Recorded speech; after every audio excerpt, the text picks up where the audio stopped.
السلام علیکم ورحمۃ اللہ وبرکاتہ۔ الحمدللہ رب العالمین، نحمدہ و نصلی علی رسولہ الکریم، اما بعد، قال اللہ تعالی فی شان حبیبہ ان اللہ و ملائکتہ یصلون علی النبی یا ایھا الذین آمنوا صلوا علیہ وسلموا تسلیما۔ اللہم صلی علی سیدنا نبینا شفیعنا حبیبنا مولانا محمد وبارک وسلم۔ فاعوذ باللہ من الشیطان الرجیم، بسم اللہ الرحمن الرحیم۔ فأزلہما الشیطان عنہا فأخرجہما مما کانا فیہ وقلنا اہبطوا بعضکم لبعض عدو ولکم فی الارض مستقر ومتاع الی حین۔ صدق اللہ العلی العظیم۔ رب اشرح لی صدری ویسر لی امری واحلل عقدۃ من لسانی یفقہوا قولی۔ ابھی آپ کے سامنے سورہ بقرہ کی 36ویں آیت کی تلاوت کا شرف حاصل کیا، جس کا ترجمہ یہ ہے کہ لیکن شیطان نے بہکا کر وہاں سے نکلوا ہی دیا اور ہم نے کہہ دیا کہ اتر جاؤ، تم ایک دوسرے کے دشمن ہو اور ایک وقت مقرر پر تک تمہارے لیے زمین میں ٹھہرنا اور فائدہ اٹھانا ہے۔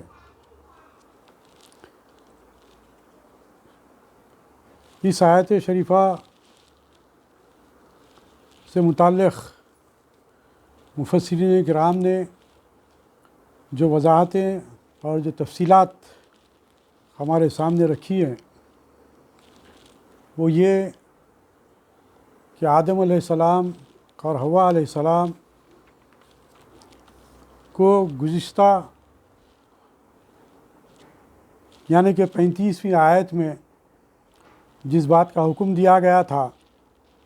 کہ وَقُلْنَا يَا آدَمُ اسْكُنْ أَنْتَ وَزَوْجُكَ الْجَنَّةَ وَكُلَا مِنْهَا رَغَدًا حَيْثُ شِئْتُمَا، اور ہم نے کہہ دیا کہ اے آدم،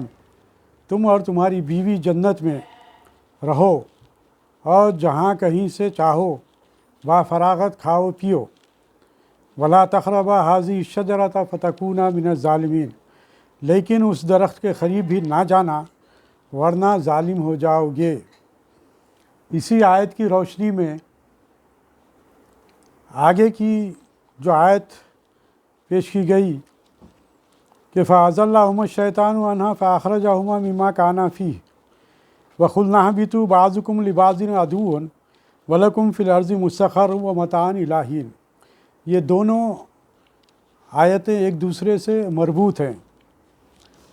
کیونکہ پہلی آیت میں جو بات کہی گئی تھی اس کے اندر جو اللہ تبارک و تعالیٰ نے حضرت آدم علیہ السلام اور حوا علیہ السلام کو مکمل آزادی کے ساتھ انہیں جنت میں رہنے کھانے پینے کا حکم دیا تھا، لیکن اس کے ساتھ ساتھ یہ ایک حکم دیا تھا کہ تم اس درخت کے قریب نہ جانا، اور اگر تم اس درخت کے قریب جاؤ گے تو تمہارا شمار بھی ظالموں میں ہو جائے گا۔ اس بات کو لازمی نتیجہ تھا کہ شیطان ابلیس کس طرح برداشت کر سکتا کہ آدم اور حوا کس طرح سکون کے ساتھ اپنی زندگی جنت میں گزاریں، چونکہ وہ ابتدا ہی سے آدم علیہ السلام کا دشمن رہا اور اسی حسد کو وہ لیے ہوئے یہاں پر اس نے آدم علیہ السلام اور حوا علیہ السلام کو پھسلایا، انہیں غلط تعویلات پیش کی، قسمیں کھایا، خدا کی قسمیں کھا کر آدم علیہ السلام کو یہ بتلایا کہ میں تمہارا ہمدرد اور بہی خواہ ہوں۔ وہ باتیں اس آیت میں آئی کہ فَأَزَلَّهُمَا الشَّيْطَانُ عَنْهَا فَأَخْرَجَهُمَا مِمَّا كَانَا فِيهِ، لیکن شیطان نے بہکا کر وہاں سے نکلوا ہی دیا، اور اب اللہ تعالیٰ نے یہ کہا مِمَّا كَانَا فِيهِ، اور ہم نے کہہ دیا کہ وَقُلْنَا اهْبِطُوا، اتر جاؤ، بعضکم لبعض عدو، تم ایک دوسرے کے دشمن ہو، یعنی کہ اللہ تعالیٰ جنت سے آدم علیہ السلام اور حوا علیہ السلام کو اتروا دیا، اور پھر یہ بات بھی کہہ دی کہ وَلَكُمْ فِي الْأَرْضِ مُسْتَقَرٌّ وَمَتَاعٌ إِلَىٰ حِینٍ، اور ایک وقت مقرر تک تمہارے لیے زمین میں ٹھہرنا ہے، کہ ہر انسان جو پیدا ہوتا ہے اس کی عمر اللہ تبارک و تعالیٰ پہلے ہی لکھ دیتا ہے، جس کی جتنی عمر ہے وہ عمر وہ اپنی زندگی اس دنیا میں گزارے گا، اور گزارنے کے بعد اس وقت مقررہ پر وہ اپنی موت سے ہمکنار ہو جائے گا۔ ثم جاء اجلہم لا یستأخرون ولا یستقدمون۔ اللہ تبارک و تعالیٰ نے ہر ایک کی عمر لکھ دی ہے، اس میں نہ ایک لمحہ آگے ہوگا نہ ایک لمحہ پیچھے ہوگا۔ تو اسی طریقے سے یہ بات یہاں پر کہی گئی، اور یہاں پر یہ بات کہی گئی کہ اور اس میں سے تم فائدہ اٹھاؤ، زمین پر تمہیں بھیجا جا رہا ہے، اب تم زمین میں جاؤ، وہاں پر رہو، اور جو اللہ تبارک و تعالیٰ احکامات نازل کریں گے اس پر تمہیں عمل پیرا ہونا پڑے گا۔ یہ آگے کی آیتوں میں بھی یہ باتیں انشاءاللہ تبارک و تعالیٰ آئے گی، لیکن یہاں پر جو باتیں بتلائی گئی وہ یہ کہ اللہ تبارک و تعالیٰ نے انہیں زمین پر اتار دیا۔ تو اس سے ویسے ہی آدم علیہ السلام اور حوا علیہ السلام کو جب وہ شیطان بھٹکایا، تو بھٹکانے کا جو طریقہ اس نے اپنایا تھا وہ یہ کہ جنت میں آدم علیہ السلام اور حوا علیہ السلام کے ساتھ ایک مور اور سانپ بھی ہوا کرتے تھے، جو آدم علیہ السلام اور حوا علیہ السلام کی دل جوئی کرتے تھے، اور ان سے جو ہے سو یہ سمجھیے کہ آپ ان کا دل بہلایا کرتے تھے، مور ناچ کر، اور شیطان بھی جو ہے سو اپنا رقص کر کر، مور رقص کر کر۔ تو بہرحال یہ لوگ جو ہے سو آدم علیہ السلام، مفسرین نے ایک بات کہی کہ آدم علیہ السلام اور حوا علیہ السلام کی دلچسپی کا سامان تھے، اور یہ لوگ جو ہے سو دلچسپی کا سامان فراہم کرتے تھے۔ تو ہوا یہ کہ شیطان نے آدم علیہ السلام اور حوا علیہ السلام کو جب دیکھا جنت میں آرام اور سکون کے ساتھ ہیں، تو اس کا حسد جاگ اٹھا، اور اس نے سانپ اور مور سے مشورہ کیا اور کہا کہ تم انہیں جنت کے دروازے تک لے کر آؤ، میں انہیں جو ہے سو ورگلاؤں گا، انہیں پھسلاؤں گا۔ یہ شیطان نے مور اور سانپ سے مشورہ کیا، اور وہ دونوں بھی رضامندی کا اظہار کیے۔ کون؟ مور اور سانپ۔ تو مور سے یہ کہا کہ تم انہیں یہاں تک لے کر آؤ۔ تو مور ناچتا ہوا آدم علیہ السلام اور حوا علیہ السلام کے سامنے دلچسپی کا سامان فراہم کر رہا تھا، کہ وہ جیسے جیسے ناچتے جاتا اپنے خدموں کو پیچھے لیتے جاتا، جیسے جیسے ناچتے جاتا خدموں کو پیچھے لیتے جاتا، اور آدم علیہ السلام اور حوا علیہ السلام مور کی طرف آگے بڑھتے رہے، مور کی طرف آگے بڑھتے رہے۔ تو اس طریقے سے مور ناچتے ناچتے ناچتے ناچتے جنت کے اس دروازے تک لے کر آ گیا، جہاں پر پہلے ہی سے سانپ اور شیطان منتظر تھے۔ شیطان نے سانپ کو کہا کہ جیسے ہی مور آدم علیہ السلام اور حوا علیہ السلام کو اس دروازے تک لا لے گا، تم مجھے اپنے منہ میں لے کر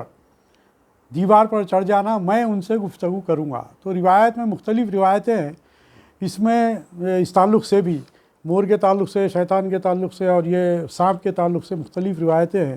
بعض نے انہیں قبول بھی کیا، اور بعض نے کہا کہ یہ یہود و نصارہ کے وہ ہے، یہ تعویلات ہیں، لہٰذا جیسے اس کو یہ بہرحال مفسرین نے بہرحال مختلف تفاسیر میں ان واقعات کو بیان کیا جو آپ کے سامنے رکھے جا رہے ہیں۔ تو یہاں پر جب آدم علیہ السلام اور حوا علیہ السلام کو جب لے کر آیا، تو شیطان نے انہیں ورغلایا، انہیں پھسلایا، اور انہیں قسمیں کھا کھا کر اس بات پر یقین دلایا کہ میں تمہارا بے خواہ ہوں، اور مجھے تم کفارہ ادا کرنے دو، چونکہ میں نے تمہیں سجدہ نہیں کیا، جس کی وجہ سے میں راندہ درگاہ ہوا، جس کی وجہ سے میں مردود ہوا، جس کی وجہ سے میں لعنتی قرار دیا گیا۔ اور اب میں یہ چاہتا ہوں کہ تمہارے جو ہے تم کو وہ حق دلاؤں جس کی وجہ سے تم مجھ سے راضی ہو جاؤ، تاکہ یہ میرا جو سو کفارہ رہے گا۔ اس بات کو اس نے آدم علیہ السلام کے سامنے پیش کیا، اور اللہ تبارک و تعالیٰ کی مختلف قسمیں وہ کھاتا رہا، اور مختلف قسمیں کھانے کے بعد جب آدم علیہ السلام اور حوا علیہ السلام اس کی باتوں میں آ گئے، اور سب سے پہلے شیطان نے حوا علیہ السلام کو وہ دانہ کھلایا جو درخت کو لگا ہوا تھا۔ یہاں پر بھی آدم علیہ السلام اور حوا علیہ السلام نے اس بات کا بھی تذکرہ اس کے کیا کہ ہمیں اللہ تبارک و تعالیٰ نے منع کیا ہے اس درخت تک جانے کے لیے، اس درخت تک جانے کے لیے ہمیں منع کیا ہے۔ تو شیطان نے کہا کہ ہاں، اگر فرض کیجئے اگر وہ تمہیں درخت تک جانے کے لیے اللہ تبارک و تعالیٰ نے منع کیا ہے، تو ایسا کرتے ہیں کہ تم درخت پر مت آؤ، درخت کے قریب مت آؤ، میں تمہیں جو اس کا جو پھل ہے وہ پھل میں تمہیں لا کر دوں گا، وہ پھل تم کھاؤ، کیونکہ پھل کھانے سے تو تمہیں منع نہیں کیا۔ تو اسی بات کو جو سو وہ اس طریقے سے وہ بہلا پھسلا کر انہیں بہرحال راضی کر لیا۔ تو روایات میں یہ بات آتی ہے کہ پہلے حوا علیہ السلام کو اس نے وہ دانہ کھلایا، تو مختلف، جیسا کہ کل بھی یہ بات رکھی گئی تھی کہ یا تو وہ گیہوں کا دانہ تھا یا پھر انگور تھا، تو اس طریقے سے، یا پھر انجیر تھا، وہ پھل جو درخت کو لگا ہوا تھا، لیکن زیادہ تر روایات میں ایسے گیہوں ہی کا ذکر آیا ہے۔ تو بہرحال وہ دانہ جو تھا، وہ درخت کو جو لگے ہوئے جو پھل تھا، جو گیہوں تھا، وہ اسے آدم علیہ السلام سے پہلے حوا علیہ السلام کو کھلایا۔ حوا علیہ السلام اس تو دانے کو کھا لیے، کھا لینے کے بعد پھر آدم علیہ السلام کو پیش کیے، تو آدم علیہ السلام نے بھی کھا لیا۔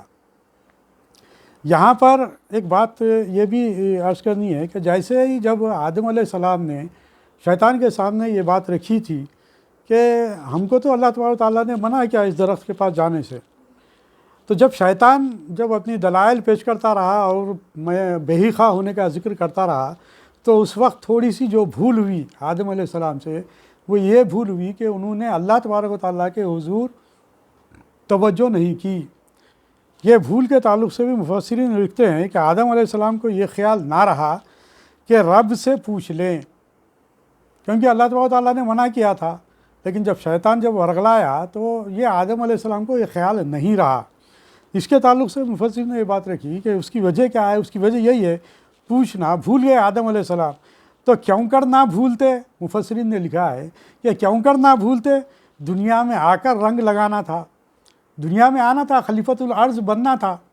خلیفۃ الارض بننا تھا، مقام حاصل کرنا تھا۔ لہٰذا جو ہے سو یہ بھول کا جو مسئلہ ہے، اس کے پیچھے بھی بہرحال وہی مقصد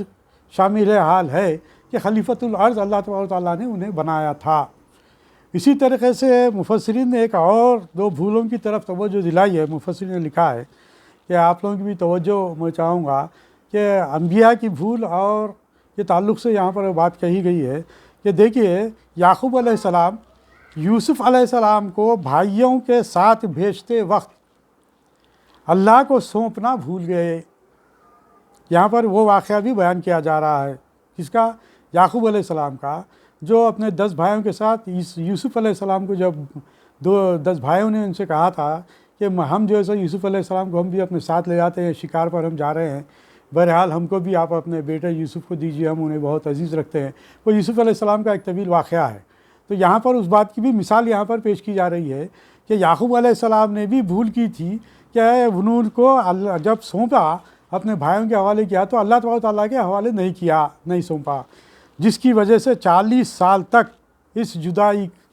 کو آپ نے برداشت کیا۔ لیکن اس جدائی کا نتیجہ کیا نکلا؟ یہاں پر یہ بات مقصود یہ ہے بیان کرنے کی کہ آدم علیہ السلام کی بھول کی وجہ سے دنیا پوری، یعنی کہ اللہ تعالیٰ کی مرضی کے اعتبار سے دنیا پوری قائم ہونا تھا، وہ قائم ہوئی۔ اب یہاں پر یعقوب علیہ السلام کی بھول کی وجہ سے یوسف علیہ السلام کنویں میں گرے، پھر وہاں سے ان کو نکالا گیا، پھر جو ہے سو ان کے بیچا گیا، پھر وہ عزیز مصر کے پاس ان کو پالا گیا، پرورش ہوئی، بہرحال وہ وہاں کے بادشاہ بن گئے۔ یہ نبی کی بھول کی وجہ سے مصر کے وہ بادشاہ تک پہنچ گئے۔ اسی طریقے سے ایک مثال سرکار دو عالم صلی اللہ علیہ وسلم کی بھی یہاں پر لکھی ہے کہ حضور کریم صلی اللہ علیہ وسلم غزوہ بدر کے قیدیوں کے متعلق انتظار وحی نہیں فرمایا، بھولے۔ اس بھول کی برکت سے ان تمام قیدیوں کو بعد میں ایمان نصیب ہوا۔ جیسا کہ غزوہ بدر کے بعد یہ مشورہ صحابہ کرام سے کیا گیا تھا کہ ان کے ساتھ کیا سلوک کیا جائے، تو وہ ایک الگ تفصیلات ہیں اس کے بھی۔ تو اس میں بھی جو سو حضرت ابوبکر صدیق رضی اللہ تعالیٰ عنہ نے ایک گزارش کی تھی، حضرت عمر رضی اللہ تعالیٰ نے ایک گزارش کی تھی، بہرحال وہ ایک الگ واقعہ ہے۔ تو اس وقت کی بات یہ ہے کہ اگر فرض کیجئے اس کو بات کو اگر مان لیتے، اس وقت جو ہے سو اگر تمام قیدیوں کو اگر قتل کر دیتے، تو پھر جو قیدی جو بن کر آئے تھے، جنہیں بعد میں سرکار صلی اللہ علیہ وسلم نے انہیں رہا کر دیا، ان لوگوں نے بعد میں اسلام قبول کیا۔ تو یہ بات یہاں پر یہ اس لیے بتلائی گئی کہ پیغمبروں کی جو بھول رہتی ہے وہ رحمانی ہے، ان کے شاندار نتیجے نکلتے ہیں۔ خیال رہے کہ شیطان نے حضرت آدم و حوا کو ایک دم نہیں بہکایا، بلکہ حضرت حوا کو پہلے اور بعد میں حضرت آدم علیہ السلام کو اسی طرح پہلے وہ درخت حضرت حوا نے کھایا، یعنی کہ درخت سے مراد درخت کا پھل، پھر آدم علیہ السلام نے. یہ تفسیر عزیزی میں اللہ تعالیٰ یہ تفسیر عزیزی میں تفصیلات لکھے ہوئے ہیں. تو اس سے یہ بات ہمارے سامنے ایک بات تو یہ سامنے آئی کہ جب یہ جیسا ہی پھل آدم علیہ السلام اور حوا علیہ السلام کھائے تو اس کا اثر سب سے پہلے جو یہ ہوا وہ یہ کہ ان کے جسموں سے لباس الگ ہو گئے، لباس اتار دیے گئے، جس کی وجہ سے یہ برہنہ ہو گئے. برہنہ ہو جانے کی وجہ سے انہیں شرم محسوس ہونے لگی اور پھر ادھر ادھر دوڑنے لگے، بھاگنے لگے. تو اللہ تبارک و تعالیٰ نے تفسیر میں بات آتی ہے، اللہ تبارک و تعالیٰ نے آواز دی کہ کہا ہے آدم تم مجھ سے بھاگ رہے ہو؟ تو آدم علیہ السلام نے کہا کہ میں اپنی شرم کی وجہ سے میں بھاگ رہا ہوں، میں اپنی شرم کی وجہ سے بھاگ رہا ہوں. لیکن چونکہ انہوں نے اس بات کا انکار کر دیا تھا، اس بات سے یعنی کہ ان سے جو بھول چوک ہو گئی تھی، جس کی وجہ سے اللہ تبارک و تعالیٰ نے آدم علیہ السلام، حوا علیہ السلام اور وہ مور اور وہ سانپ، ان چاروں کو شیطان پانچواں، ان پانچوں کو جو ہے اللہ تبارک و تعالیٰ نے حکم دیا کہ جاؤ اب اترو، زمین پر اترو، اب جاؤ تم. اب زمین ہی پر تو بھیجنا تھا اللہ تبارک و تعالیٰ کو، جو مرضی مولا تھی وہ یہی تھی کہ خلیفۃ الارض بنانا تھا. تو اس طریقے سے اللہ تبارک و تعالیٰ نے انہیں، روایت میں یہ بات آتی ہے کہ ساری ذریت آدم علیہ السلام کے ساتھ کیا ہوا، آدم علیہ السلام کی پشت میں، آپ کے صلب میں آپ کی جو اولاد جو ہونے والی تھی، وہ صلب سے آپ سے جو اولاد ہونے والی تھی، وہ اولاد سے جو اولادیں قیامت تک ہوتی رہے گی، ان سب کو اللہ تبارک و تعالیٰ نے دنیا میں بھیج دیا، ان سب کو دنیا میں بھیج دیا، جیسا کہ روایت وہ بات رکھی گئی تھی آپ کے سامنے. تو بہرحال یہ کہ اب یہاں پر اللہ تبارک و تعالیٰ نے یہ کہا کہ تم فَأَزَلَّهُمَ الشَّيْطَانُ عَنْهَا فَأَخْرَجَهُمَا مِمَّا كَانَا فِيهِ، لیکن شیطان نے بہکا کر وہاں سے نکلوا ہی دیا اور ہم نے کہہ دیا کہ وَقُلْنَا اهْبِطُوا بَعْضُكُمْ لِبَعْضٍ عَدُوٌّ، ہم نے کہہ دیا کہ اتر جاؤ، تم ایک دوسرے کے دشمن ہو، ایک دوسرے کے دشمن ہو. ایک دوسرے کے دشمن سے مراد کیا ہے کہ ایک انسان دوسرے انسان کا دشمن ہے. لیکن یہاں پر یہ بات کہنے والی ہے، مفسرین نے جو بات لکھی ہے، ایک انسان دوسرے انسان کا دشمن کس طریقے سے ہے، تو یہاں پر یہ بات کہی گئی ہے کہ بعض انسان بعض کے دشمن ہیں. اس کی تفصیل یہ کہ کافر مومنوں کے دشمن، کافر مومنوں کے دشمن، اور بدبخت جو گنہگار جو برے لوگ ہیں وہ نیک بختوں کے نیکوکاروں کے دشمن، اور جاہل عالموں کے دشمن، فاسق و فاجر لوگ دینداروں کے دشمن. اسی طرح سانپ انسان کا اور مور کا دشمن، اور انسان اور مور سانپ کا. بعضکم علی بعض جو ذکر کیا گیا، جو ایک دوسرے کے جو دشمن رہیں گے، بعضکم کا جو ذکر آیا، اس لیے فرمایا کہ ان میں سب سے ایک دوسرے کے دشمن نہ ہوں گے. چنانچہ مرد و عورت آپس میں دشمن نہیں، انسان تم سب ایک دوسرے کے دشمن ہوں گے. اس سے مراد یہ ہے کہ جو نیکوکار ہیں ان سے یہ بدکار لوگ دشمنی کریں گے. جس طرح شیطان آدم کا دشمن بنا،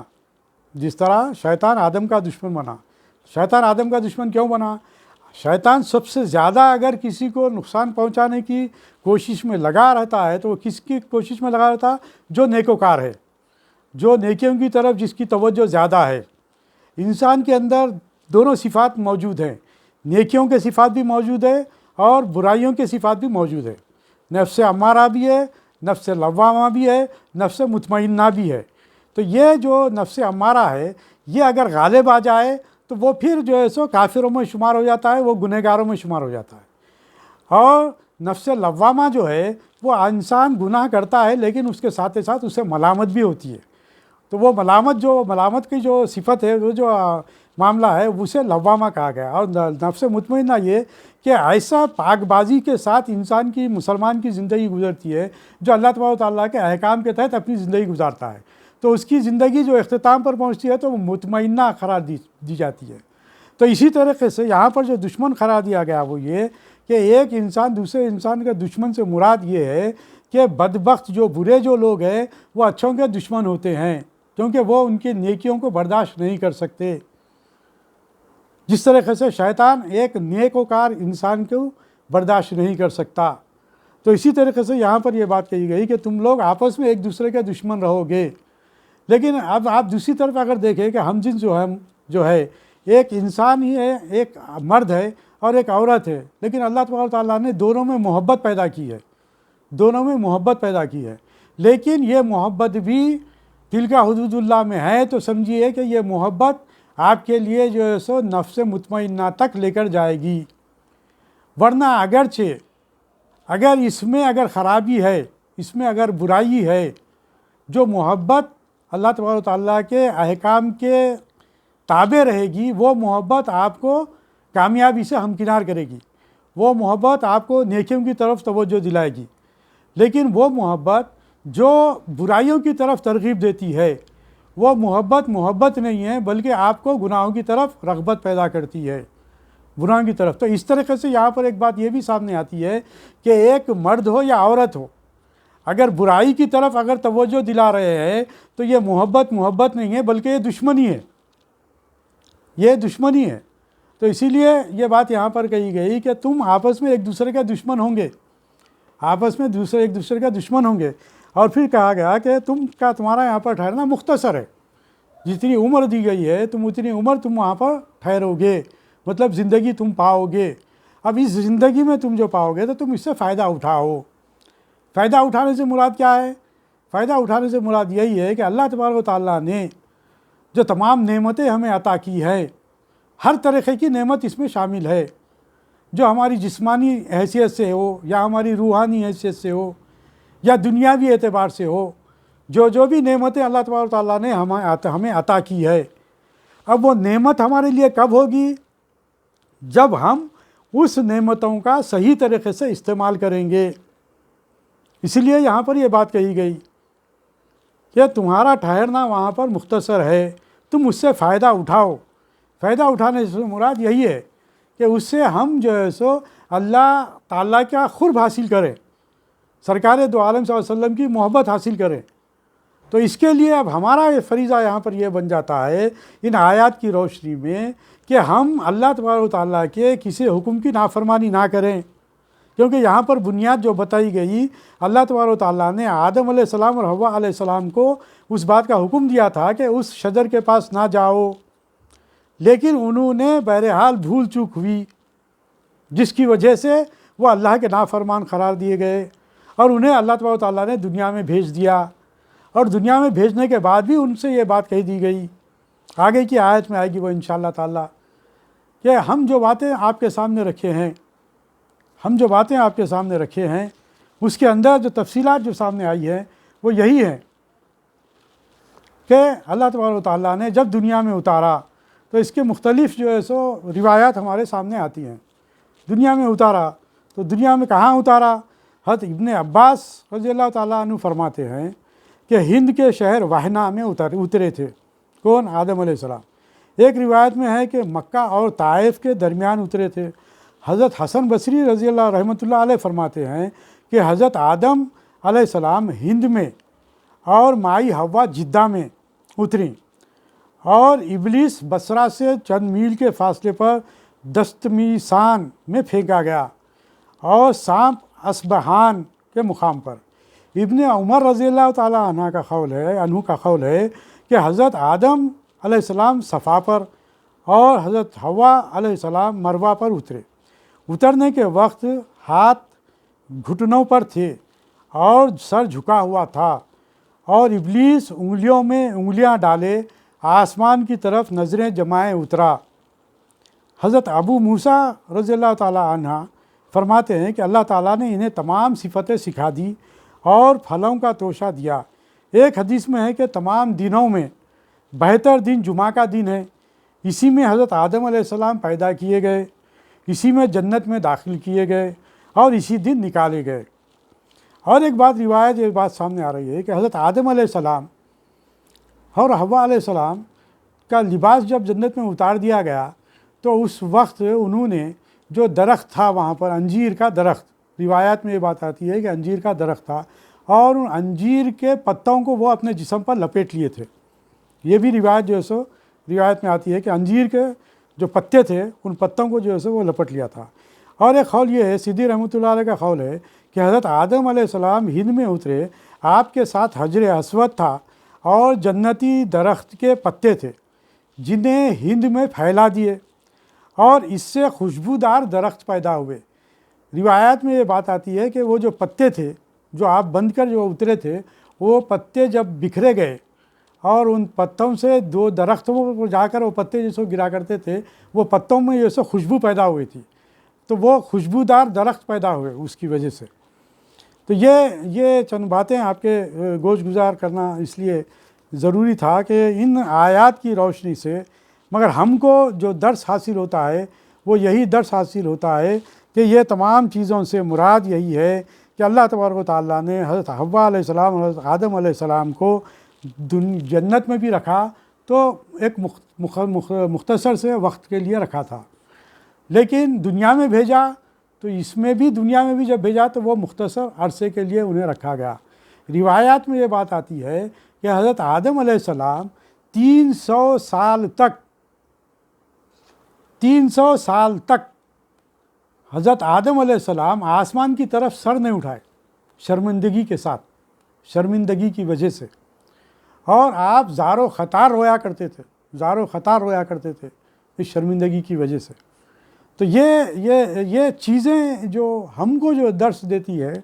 وہ یہی درس دیتی ہے کہ اللہ تبارک و تعالیٰ کی کسی بھی طریقے سے ممکنہ حد تک ہم کوشش کریں کہ اللہ تبارک و تعالیٰ کی نافرمانی نہ ہو، جس کی وجہ سے وہ ہم سے ناراض ہو جائے، اور ہم بھی جو ہے سو خدا نخواستہ اللہ نہ کرے ظالموں میں شمار ہو جائے، ہمارا بھی ظالموں میں شمار ہو جائے۔ یہی وجہ تھی کہ صحابہ کرام خود بھی اس بات کی فکر میں لگے رہتے تھے کہ خدا نخواستہ کیا ہمارا شمار منافقین میں تو نہیں ہو رہا ہے۔ اتنا جو ہے سو ڈرتے تھے۔ جو گزشتہ آیات میں یہ باتیں جو سو تفصیل سے آپ کے سامنے آئی۔ تو بہرحال ہمارا یہ فریضہ بنتا ہے کہ ہم اس بات کی کوشش کریں کہ قرآن مجید کو کھول کر پڑھیں، سمجھیں اور اس پر عمل کرنے کی کوشش کریں، دوسروں کو سمجھائیں اور دوسروں کو سمجھانے کی کوشش کریں، اور یہ پیغام کو جو سو دوسروں تک پہنچائیں،